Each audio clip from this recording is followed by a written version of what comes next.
When I was a kid, the disaster we worried about most was a nuclear war. That's why we had a barrel like this down in our basement, filled with cans of food and water. When the nuclear attack came, we were supposed to go downstairs, hunker down, and eat out of that barrel. Today, the greatest risk of global catastrophe doesn't look like this. Instead, it looks like this. If anything kills over 10 million people in the next few decades, it's most likely to be a highly infectious virus rather than a war. Not missiles, but microbes. Now, part of the reason for this is that we have invested a huge amount in nuclear deterrence, but we've actually invested very little in a system to stop an epidemic. We're not ready for the next epidemic. Let's look at Ebola. I'm sure all of you read about it in the newspaper. Lots of tough challenges. I followed it carefully through the case analysis tools we use to track polio eradication. And as you look at what went on, the problem wasn't that there was a system that didn't work well enough. The problem was that we didn't have a system at all. In fact, there are some pretty obvious key missing pieces.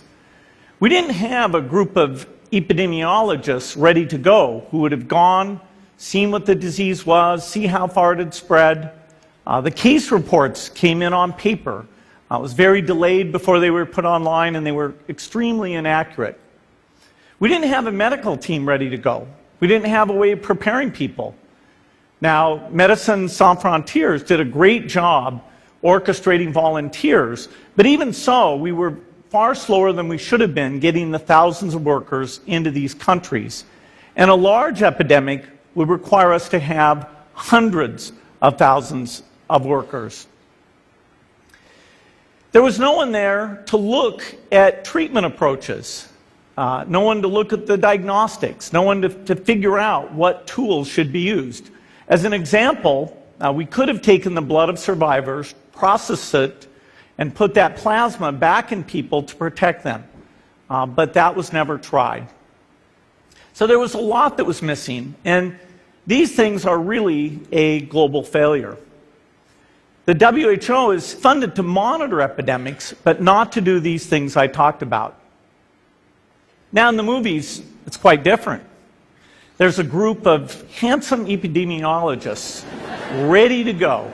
They move in, they save the day, but that's just pure Hollywood. The failure to prepare could allow the next epidemic to be dramatically more devastating than Ebola. Let's look at the progression of Ebola over this year.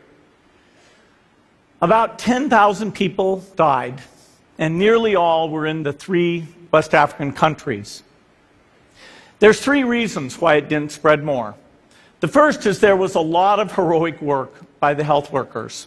They found the people and they prevented more infections. The second is the nature of the virus. Ebola does not spread through the air. And by the time you're contagious, most people are so sick that they're bedridden. Third, it didn't get into many urban areas, and that was just luck.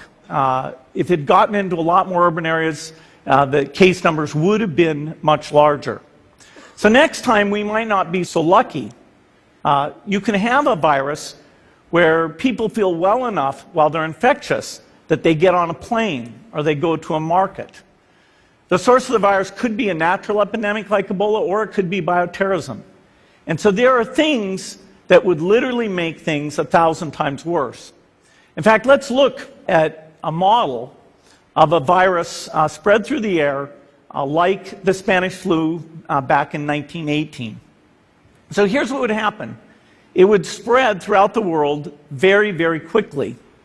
And you can see there's over 30 million people die from that epidemic. So this is a serious problem. We should be concerned. But in fact, we can build a really good response system.